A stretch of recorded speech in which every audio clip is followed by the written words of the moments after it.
याद दिलाती है। कहती है कि रघुकुल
पल्लो छोड़िएगा, कहीं दूसरे पर पल्लो पड़ जाए।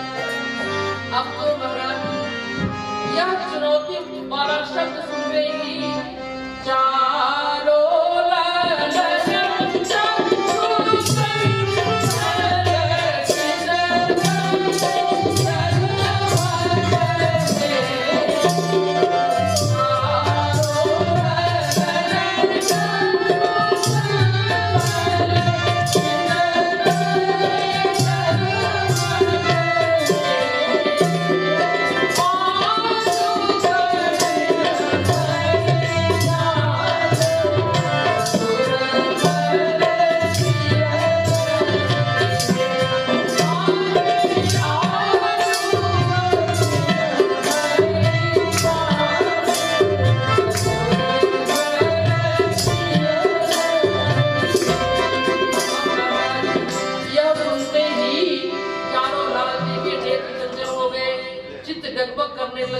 आज तो बड़ी कठिन जांच हो गई। राम जी लक्ष्मण जी की ओर देखे, भैया गुरु जी के यहाँ पढ़ने के लिए गए तो बड़ी परीक्षाएं हमने दिया।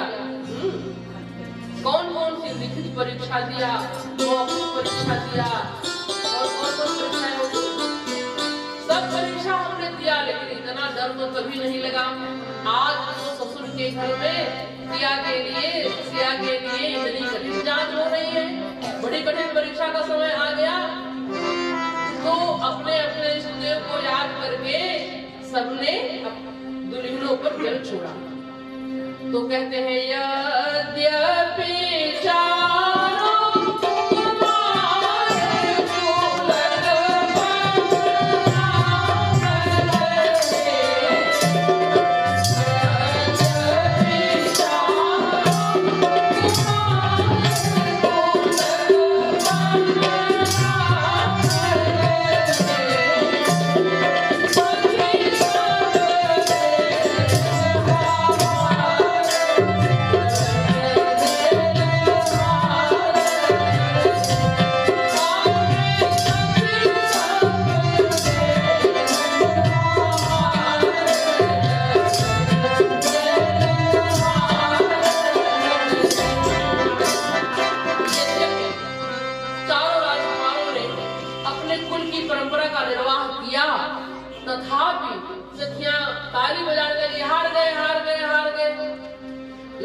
कैसे हार गए, दिखाओ हमें, दिखाओ कैसे हार गए। अब दिखाया तो श्री राघव जिनके ऊपर जल छोड़े थे उनका मुख खोल कर दिखाया तो श्री सिया जी ही थी। तब उनसे पूछा कि आप कैसे पहचाने अपने दुल्हन को।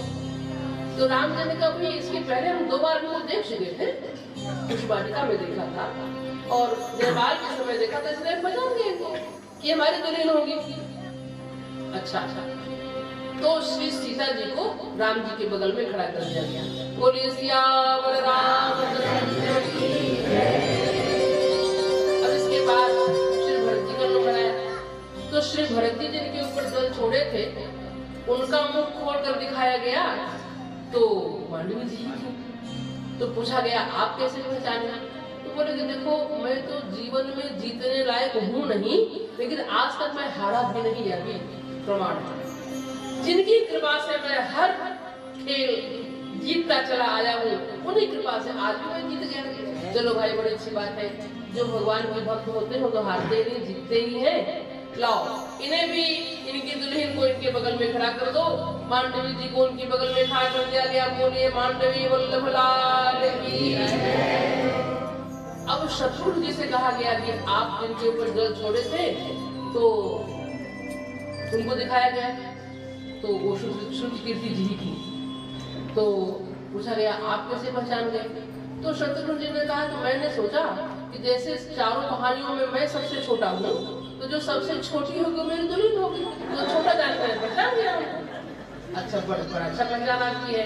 तो शत्रुघ्न जी के बगल में श्री श्रुतिकीर्ति जी को खड़ा कर दिया गया। बोलिए श्रुतिकीर्ति वल्लभ लाल की। अब बारी आई लक्ष्मण जी की। तो लक्ष्मण जी से सखियों ने कहा कि राजकुमार साहब, जैसे आप बहुत तेज है ना, वैसे आपकी दुल्हन भी बहुत तेज है, तो आप एक काम करिए कि आप खुद उनका मुख देख लीजिए। तो लक्ष्मण जी को लगा कि सबका मुख तो ये लोग दिखाएं और हमारे दुल्हन का मुख हम देखें। तो लक्ष्मण जी बड़े संकोच में पड़ गए। सखियों ने कहा कोई बात संकोच की बात नहीं, आप देख लीजिए, बहुत अच्छी है वो, तो लेकिन थोड़ी तेज है इसलिए हम लोगों को डर लगता है उनसे, तो आप उनका मुंह खोल के देख लीजिए। और ये था वो लड़का जिसको दिखा। तो अब जैसे ही लक्ष्मण के मुख खोले तो दाढ़ी पूछ मारा। लक्ष्मण को तो अपना चादर वादर फेंक करके मुरला जी को अलग बैठा दिया है लोगों ने। अब उस लड़के को बिठा दिया था, तो लड़का चादर वादर फेंक करके लक्ष्मण जी का गला पकड़ के झूल गया। बोला दुल्हा ले ले चलियो हमरो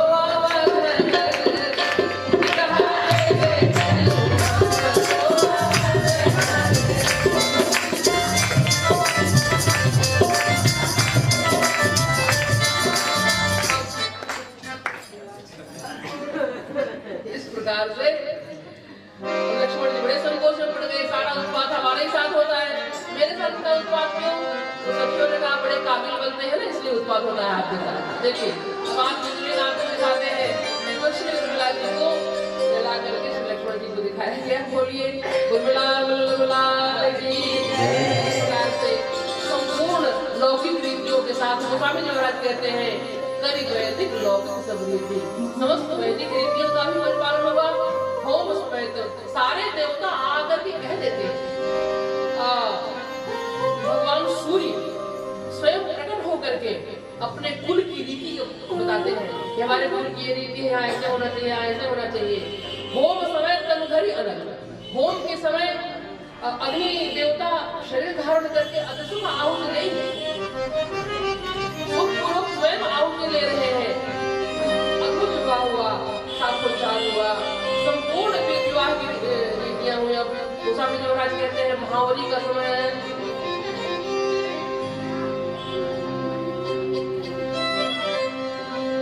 गठबंधन हुआ भगवान का।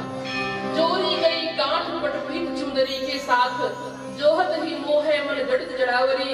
वेदन की शाखे पड़ी भाखे मुनि लोक रीति, एते में अनूप एक बनत बनावरी। बिंदु कभी आनंद सियाको देख दूल्हा जू, हाँ वही खड़े रहे न आगे बढ़ो पावरी। भूल गई मंडप कलश खम्भ जानकी जू, सांवरे शरीर की ही देर लागी भावरी। श्री सिया जी सांवरे शरीर की भावरी देने लग गई। और इधर गठबंधन हो गया, भावरी का समय आया। गोस्वामी जी महाराज कहते हैं कुंवर कुंवरी का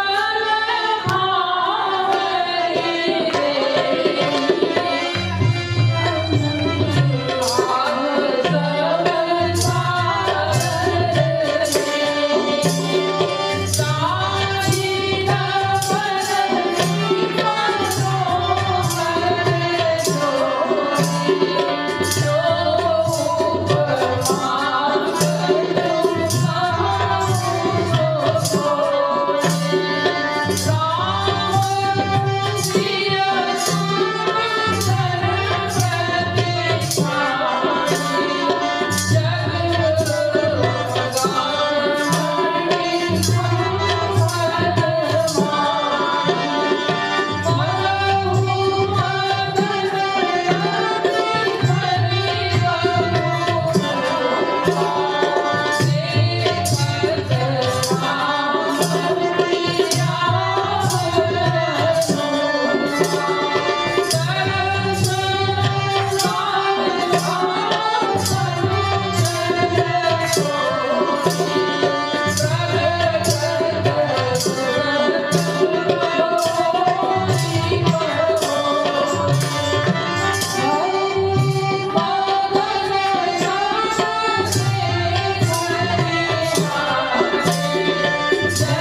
जिस खंभे के सामने भगवान श्री सीताराम जी महाराज पधारते हैं वहाँ उनकी परेशानी आती है, तो लगता है कि कामदेव और रति, एक उपमा गोस्वामी जी महाराज दिया मनहु मदन धरी बहुरूपा, वहां से जाते हैं तो वो मूर्ति छिप जाती है दूसरे खंभे के सामने, वहां मूर्ति प्रकट हो जाती है। बड़ा भय मदन सब देखे निहारे।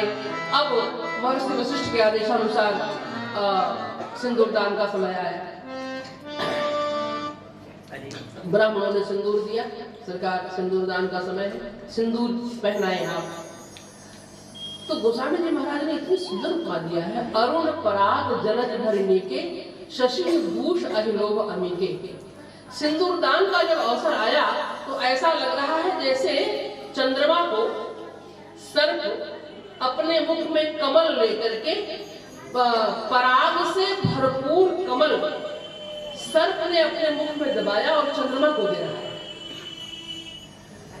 चंद्रमा को सर्प वह वस्तु दे रहा है जो चंद्रमा को जीवन में कभी नहीं मिल सकती है, और बदले में चंद्रमा ने भी सर्प को वह वस्तु दिया जो सर्प को के लिए दुर्लभ है, क्योंकि सर्प चाहता भी था शशि भूष अहि लोभ अमीके। भाई सर्प की निंदा क्यों है, सर्प से क्यों बचते हैं, क्योंकि सर्प विषधर होता है। तो सर्प को लगा कि अगर मैं अमृतधर हो जाता, विषधर की जगह मुझे अमृत की प्राप्ति हो जाती तो मेरा कलंक पंख धुल जाता। तो इस लोभ से सर्प ने सोचा कि चंद्रमा को कमल प्रदान करूंगा, और चंद्रमा को कमल मिल भी जाए तो पराग वाला कमल नहीं मिलेगा, क्योंकि पराग उसी कमल में होता है जो खिला हुआ कमल हो, और चंद्रोदय होते ही कमल संकुचित हो जाता है। इसलिए वह भी दुर्लभ वस्तु दे रहा है। तो यहाँ कौन चंद्रमा है और कौन सर्प है? श्री किशोरी जी का मुखमंडल ही चंद्रमा है और राघव का भुजदंड ही सर्प है, करकोश ही कमल है और जो हाथ में सिंदूर लिए है वही मानो पराग है। तो पराग से भरपूर कमल सर्प ने चंद्रमा को दिया और लोभ क्या है? अमृत मिले।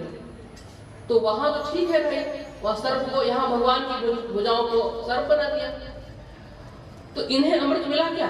हाँ, तो अमृत मिला महाराज। जय कर कमल, जिस हस्तारविंद से भगवान ने इनका उद्धार किया, जिस हस्तारविंद से, तब तो हस्तारविंद में अमृत आ गया।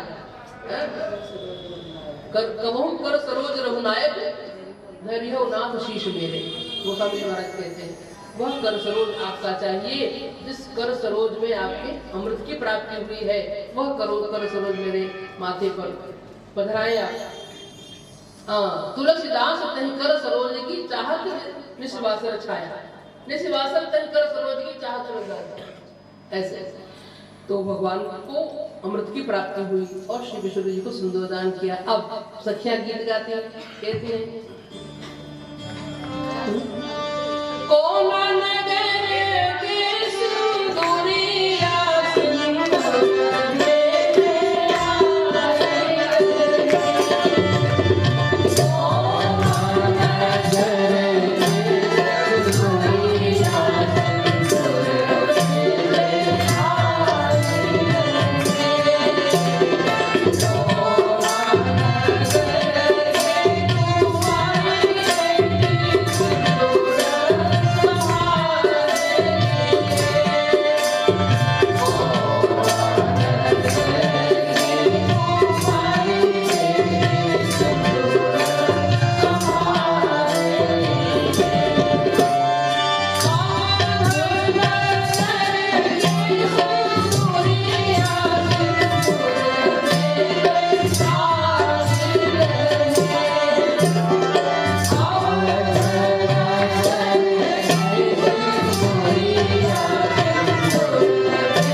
दशरथ भय मुदित अवधपति सकल मधुर समेत निहारी, जनु पाए नहीं पालमणि क्रियन सहित फलचारी, जनु जीव उरचारी अवस्था विपुल सहित विराजही, सुंदरी सुंदर वर्ण सब सह एक मंडप राजही। चारों सुंदरियां चारों सुंदरों के साथ लहकौरी गौरी सिखाओ राम, इसलिए सरकार लहकौरी एक रस्म होता है। हम ये सब बात कल करेंगे क्योंकि टाइम बहुत हो गया, इसलिए सब रस्म हुआ। इसके बाद विवाह साधन संपन्न हुआ, भगवान कोहबर में गए हैं। मिथिला वासियों का यह मानना है, उनकी यह मान्यता है कि ठाकुर जी कोहबर से निकले ही नहीं, कोहबर में ही रहेगा, क्योंकि वो ये सुनने को तैयार नहीं कि हमारे लाडली जो आगे वाली लीला में सम्मिलित हुई हो राघव भी, तो हम दुर्लभ वेश के ही उपासक वो लोग हैं। यह भी हो सकता है कि ठाकुर जी एक रूप से मिथिला में रह गए हों, एक रूप से अन्य लीलाएं करने के लिए अयोध्या आए हों, पर कथा के अनुसार तो भगवान अयोध्या आए ही है। शेष चर्चा हम लोग कल करेंगे। आज ही शब्दों के साथ वाणी को विराम।